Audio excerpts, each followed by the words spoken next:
केंद्र में भाजपा के 9 साल पूरे होने पर भाजपा के मंत्री और विधायक जनता को इन 9 सालों में पाई गई उपलब्धियों के बारे में बता रहे हैं।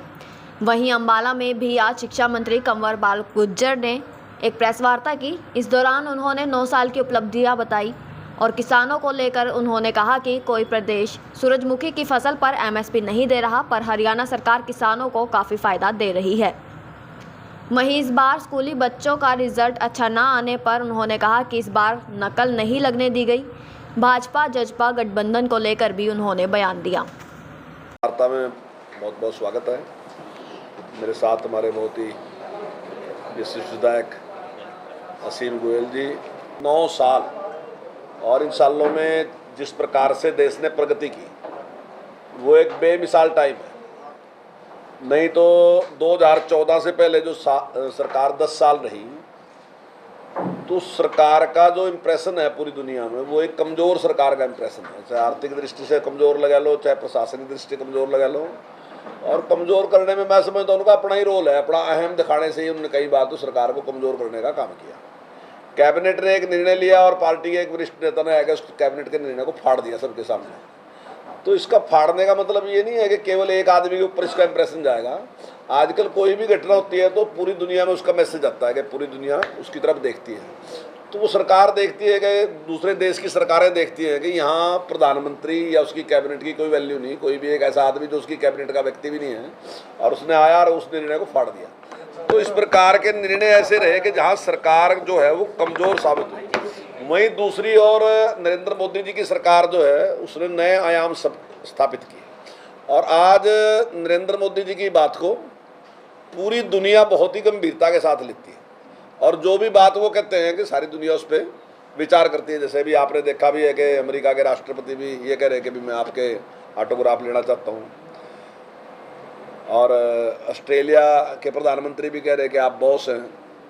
और जिस प्रकार से सम्मान के साथ एक राष्ट्राध्यक्ष ने उनके पांव भी छुए, वो दिल का सम्मान था उनका।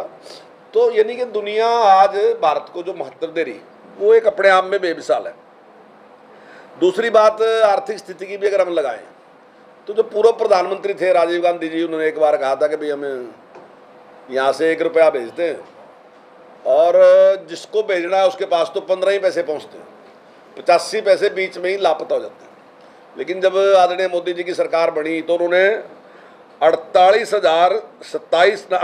करोड़ 27 लाख बैंक अकाउंट खोलने का काम किया। और जो विपक्ष है उसने उसका मजाक उड़ाने का काम किया। उसने कहा बैंक का अकाउंट तो खोल दिए लेकिन पैसे कहाँ से आएंगे। लेकिन आज आपके सामने है कि वो जो 1 रुपये में से 85 पैसे गुम होते थे, आज वो गुम होने बंद है।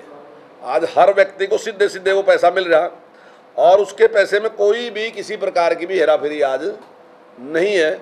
और बहुत सी चीज़ें इस प्रकार से ऑनलाइन करके सारा सिस्टम को ठीक करने का काम वर्तमान सरकार ने किया। अभी जिस प्रकार से कोरोना आया और कोरोना के दौरान जिस प्रकार की स्थिति थी पूरी दुनिया के अंदर, एक प्रकार का था कि कुछ लोगों ने सभ्य भाषा में ये कहा कि इसका केंद्र भारत रहेगा। लेकिन वो केंद्र नहीं कहना चाहते, वो ये कहना चाहते कि सबसे ज़्यादा जो डेथ रेट रहेगा वो भारत का डेथ रेट रहेगा, क्योंकि यहाँ पे आबादी बहुत ज़्यादा है और शायद इनके पास उस प्रकार की मेडिकल फैसिलिटी नहीं है, शायद ये उसका मुकाबला नहीं कर सकने के, ऐसी उनकी धारणा थी। लेकिन आपके सामने है कि जिस प्रकार नेतृत्व ने उसको कंट्रोल किया, उसका सामना किया। हालांकि विपक्ष ने आज भले ही उसकी आलोचना की हो, लेकिन आदरणीय नरेंद्र मोदी जी के नेतृत्व में उसका जबरदस्त तरीके से सामना भी किया गया। और विपक्ष ने कहा कि भाई जरूरत तो वैक्सीन की है, वैक्सीन तो है नहीं। उनका अनुमान था कि शायद वैक्सीन पैदा नहीं हो सकती भारत में। उनका भारत की जनता के प्रति, भारत के वैज्ञानिकों के प्रति उनका विश्वास ही नहीं था कि ये कोई वैक्सीन बना सका। लेकिन आदरणीय नरेंद्र मोदी जी ने जो वैज्ञानिक थे उनको बुलाया, डॉक्टरों को बुलाया और सबसे कहा कि भाई आप पैसा कितना भी खर्च हो लेकिन आप प्रयास करो।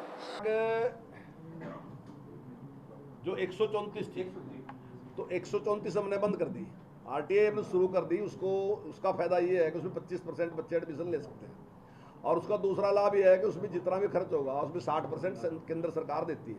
तो हमारा लगभग उतना ही पैसा खर्च हो रहा है जितना पैसा हमारा पहले 134 में खर्च होता था। तो उसी पैसे में हम 25% बच्चों को पढ़ा सकते हैं। जिस खर्च में हम 10% बच्चों को पढ़ाते थे उसी खर्च में हम 25% बच्चों को पढ़ा सकते हैं, क्योंकि बाकी खर्च जो है वो केंद्र सरकार हमें देगी। चिराग में हमने उसका विकल्प ये दिया था कि कुछ लोगों ने हमें कहा था कि भाई देखिए हम तो गरीब थे और हमने एडमिशन लिया, क्योंकि आप आरटी में तो जो है पहली क्लास से एडमिशन देंगे, तो हमने उसके बाद उनके लिए ये किया था चिराग, अगर जिनके बच्चे उसमें थे 134 में, अगर वो लेंगे तो उनकी फीस हम देंगे। तो उसमें जितने बच्चे आए हमारे पास उतना फीस हम दे रहे हैं। मेरा ख्याल का भी हमारे पास जो पिछला मेरे से पूछा गया था तब 1900 कुछ थे, 1966 बच्चे थे। अभी एग्जैक्ट तो नहीं मैं बता सकता आपसे कितने हैं अब की बार, अभी सारा का सारा एडमिशन के बाद ही पता चलेगा कितने लोग उसमें। क्वेश्चन मार्क कुछ नहीं है। देखिए कई बार आप पर्सन इस हिसाब से पूछ लेंगे, कुछ ना कुछ उसका अर्थ दूसरा बढ़ जाए, इस प्रकार कुछ नहीं। अब आप हमारे से बार बार पूछते हैं कि क्या चुनाव में इकट्ठे लड़ेंगे, अब ये निर्णय करने का हमारे पास कहाँ अधिकार है। अब आप कुछ ना कुछ पूछ लेंगे ऐसा। देखिए हमने, हमारे पास दोनों के पास बहुमत था, उनके पास भी बहुमत था, हमारे पास भी बहुमत था, लेकिन वो भी वादा करके आए थे, हम भी वादा करके आए थे। हमने कॉमन मिनिमम प्रोग्राम दोनों पार्टियों ने बढ़ा लिया और हम सरकार चला रहे। अभी तक जो हमारा समझौता है सरकार चलाने का समझौता है, चुनाव लड़ने का समझौता नहीं है। चुनाव लड़ने का समझौता है जो वो उनका हाईकमान और हमारा हाईकमान मिल के बैठ के करेगा तब होगा। अभी तक का सरकार चलाने का, सरकार समूथली चल रही, अभी तक कोई बयान नहीं। देखिए एमएसपी की बात यह है कि सूरजमुखी को और स्टेट कोई भी एमएसपी भी खरीद रहे हैं। अभी हम एक ऐसे हैं जो उनको इतना लाभ दे रहे। अभी सूरजमुखी का दाम जो है काफ़ी कम है, 4200 रुपये उसका दाम है, और हमने कहा कि फेड उसको 4800 रुपये प्रति क्विंटल खरीदेगा।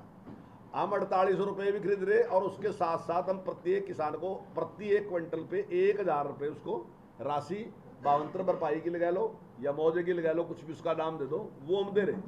तो हम जितनी अपने किसान की इमदाद कर रहे हैं, अभी तक कोई स्टेट ऐसा नहीं है जो उसकी कर रहा है।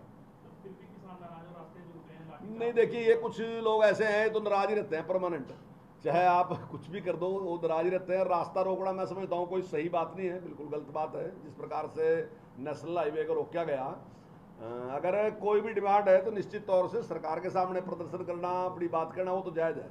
लेकिन अगर आप नेशनल हाईवे को रोक देंगे तो उस पर नेशनल हाईवे पे कोई ऐसा नहीं है कौन व्यक्ति है, कोई भी आदमी है, कितनी मजबूरी है उसकी, और आप उसको जाम में फंसा कर 50-50 किलोमीटर का जाम दोनों साइड में लग जाए, तो वो बिल्कुल गलत था।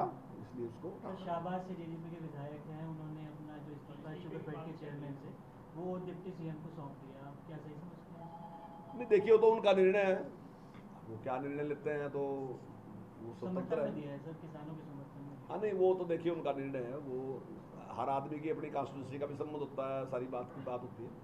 सरकार पर कोई फर्क पड़ेगा जी उनके इस्तीफे से?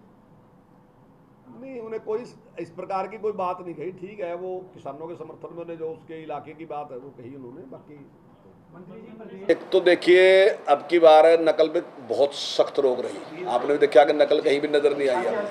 QR कोड लगाया कि जिस प्रकार से हमने जिस सख्ताई के साथ काम किया, तो उसका भी थोड़ा, मैं ये तो नहीं कहता कि नकल कोई अच्छी बात थी, लेकिन उसका भी फर्क पड़ता है थोड़ा, जिस प्रकार की हमने सख्ताई की, और निश्चित तौर से उसके लिए बैठ के कर रहे हैं, हम देखेंगे।